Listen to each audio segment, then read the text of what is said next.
Hola, mucho gusto. Mi nombre es Clarisa del Rosario Mancio Morales.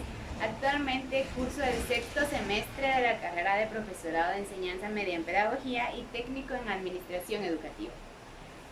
Soy estudiante de la Universidad de San Carlos de Guatemala en su extensión Cunsurop y en esta ocasión voy a desarrollar un tema el cual lleva por nombre evolución, anatomía y embriología. Cuando me refiero a evolución, hablo de las evoluciones fósiles y las evidencias que existen actualmente con relación a este tema, anatomía comparada y embriología comparada. A continuación voy a realizar una serie de actividades con la finalidad de poder dar a conocer alguna información con relación a estos temas y poder ayudar con lo que es el aprendizaje de los estudiantes del nivel medio ciclo básico.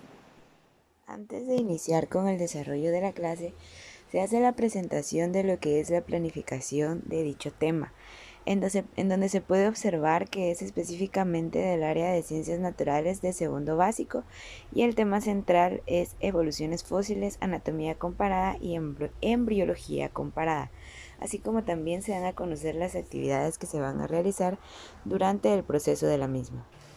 Como primera fase para iniciar el desarrollo de este tema, voy a iniciar narrando un cuento con relación a lo que es la evolución. Bueno, a continuación nos dice, el pez de Lorena se llamaba Darwin. En realidad, el nombre se lo había puesto su hermana mayor, que estudiaba biología.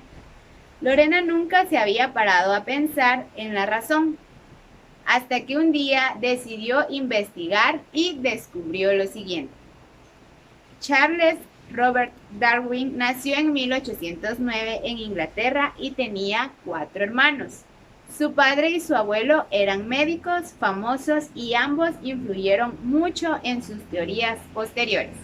Aunque no era muy buen estudiante, en 1825 Darwin fue a la Universidad de Edimburgo, en Escocia, a estudiar medicina, aunque acabó por abandonarla.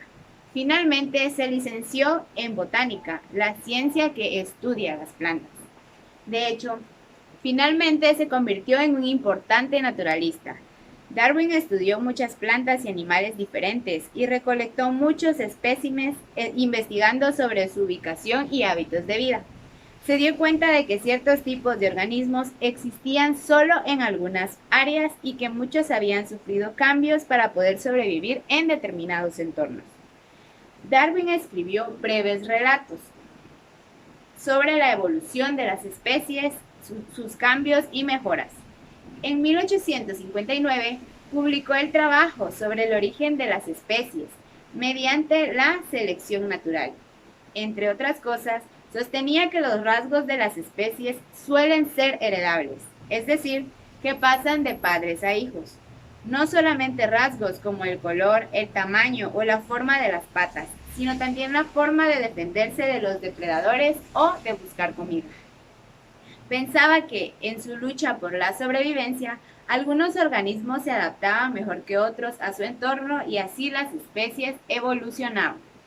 Su obra más famosa es El origen de las especies. Darwin hablaba de la supervivencia del más apto. El libro atrajo la atención mundial y hoy sigue siendo un importante referente.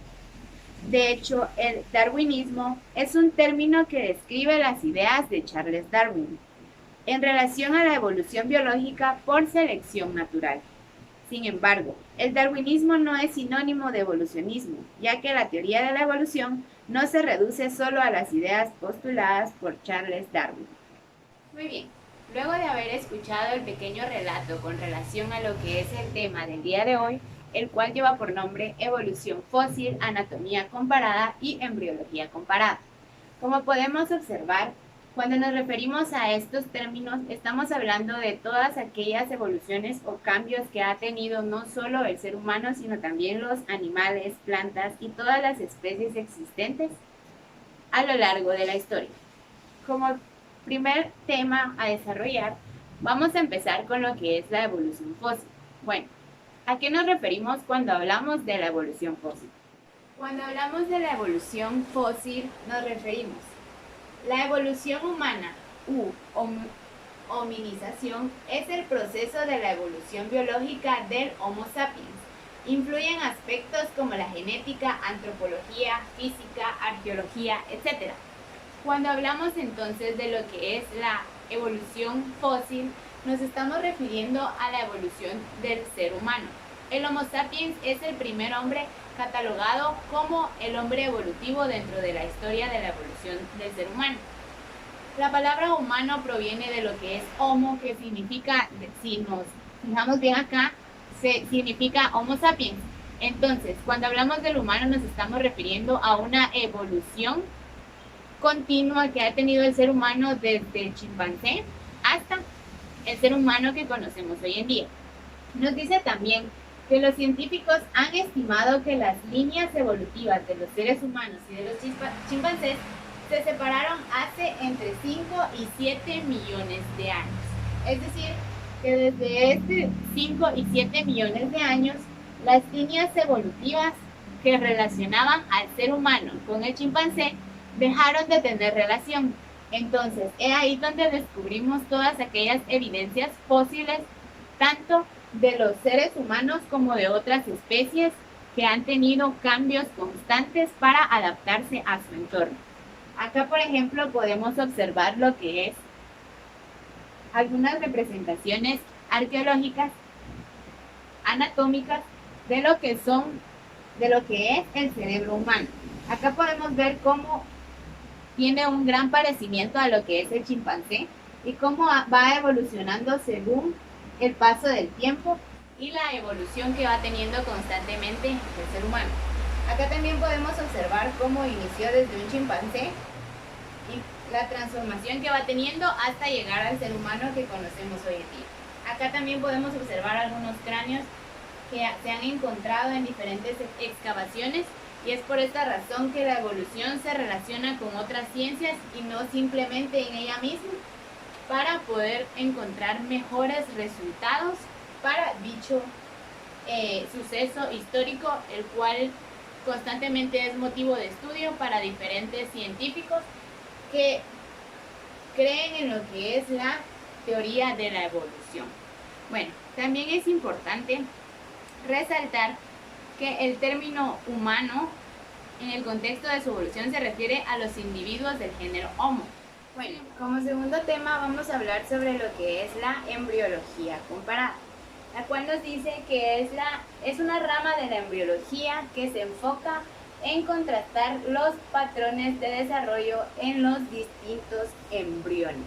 Bueno, esto nos dice que la embriología estudia lo que son los embriones y cuando están en el proceso de desarrollo en las diferentes especies.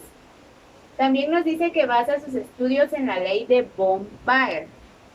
Las formas más avanzadas en sus estadios embrionarios pasan por formas semejantes a los estadios embrionarios de sus antepasados. Entonces, la principal causa por la cual la embriología comparada se dedica al estudio de la misma es por las semejanzas tan grandes que existen entre los diferentes embriones de las distintas especies. Esto se cree que es porque tienen un antepasado en común, lo cual hace que todas las especies estén conectadas de alguna manera. Entonces, cuando nos referimos a la embriología comparada, hablamos entonces de todo ese proceso en el cual durante el embarazo de las distintas especies o en el proceso de gestación, las distintas especies tienden a desarrollarse por etapas independientemente del tiempo de gestación. Los estudios han demostrado que existe mucha semejanza en lo que es el desarrollo de los embriones.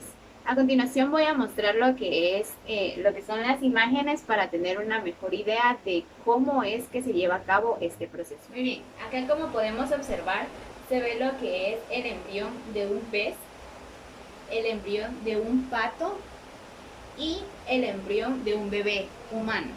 Entonces, si nos damos cuenta al inicio de la gestación de lo que es el embrión, podemos observar que es completamente igual el embrión al momento de iniciarse su periodo de reproducción.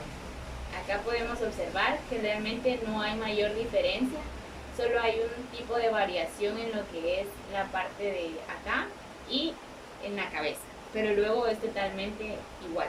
Acá también podemos observar lo que es el proceso de otras especies y cómo es que conforme van pasando las semanas del proceso, van cambiando, sin embargo al principio tienen mucha semejanza, y es por eso a que la embriología comparada se inclina a lo que es el estudio de los embriones en su proceso de desarrollo por las semejanzas tan grandes que existen entre las diferentes especies.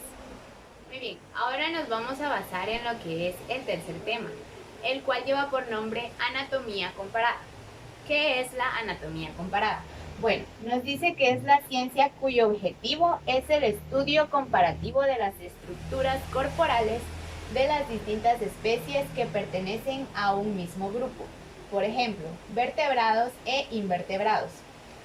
Cuando hablamos de esto nos estamos refiriendo a que se estudia lo que es la anatomía de las diferentes especies que tienen algo en común. En este caso se refiere a los grupos de invertebrados y vertebrados para poder buscar las distintas semejanzas que tienen, como también las diferencias. Nos dice que la explicación de Darwin a estas semejanzas es que se trata de una estructura heredada de un lejano antecesor común. ¿Por qué? Porque mediante el desarrollo de las distintas especies, y como bien se conoce la teoría de la evolución de las especies, nos damos cuenta de que muchas especies han iniciado su transformación de una manera que al principio tenían un aspecto, y conforme han pasado los años y los siglos han adquirido otra apariencia. Esto, según la teoría de Charles Darwin, debido a que las especies se adaptan a su entorno.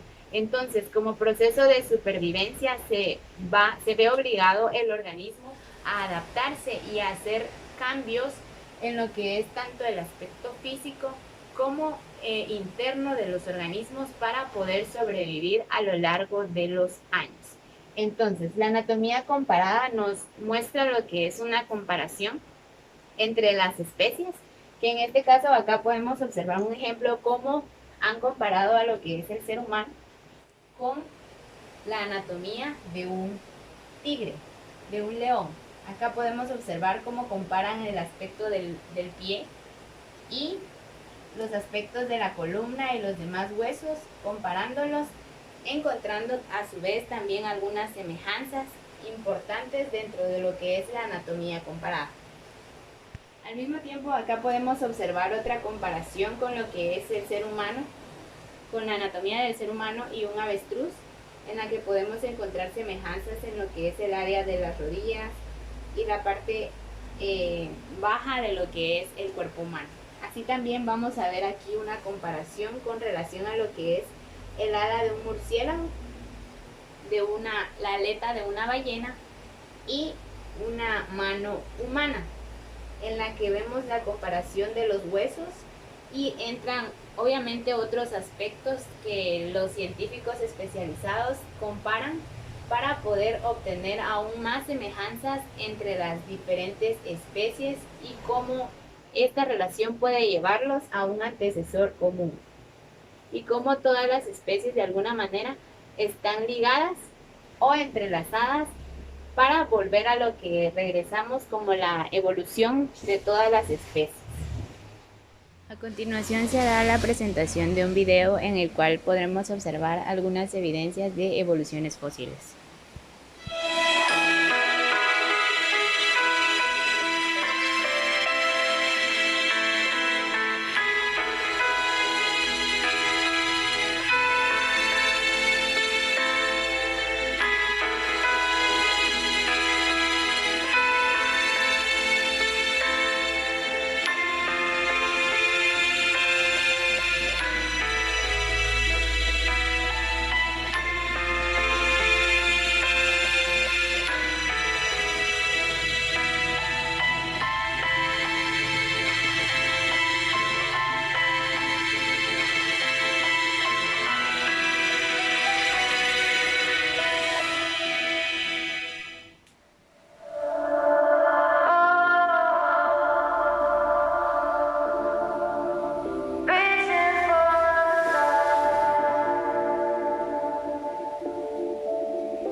revisado las distintas actividades que se llevaron a cabo para poder entender de una mejor manera lo que es la evolución fósil, la anatomía comparada y la embriología comparada, como parte final para terminar de fundamentar lo que son los conocimientos con relación a estos temas, se observó el video anterior en el cual pudimos observar y tener una mejor idea sobre lo que son estos temas. Para terminar de fundamentar dichos conocimientos, en la descripción del video se encuentra un link en el cual pueden ingresar para contestar a los siguientes cuestionamientos en los cuales se hacen algunas preguntas con relación al tema. Esto con la finalidad de poder autoevaluar los conocimientos adquiridos con relación a los 3 temas tratados el día de hoy y poder darnos cuenta si verdaderamente obtuvimos alguna información importante para lo que es el aprendizaje significativo adquirido mediante este medio. Y este fue el desarrollo de mi clase. Muchísimas gracias por su atención y nos vemos en la siguiente clase.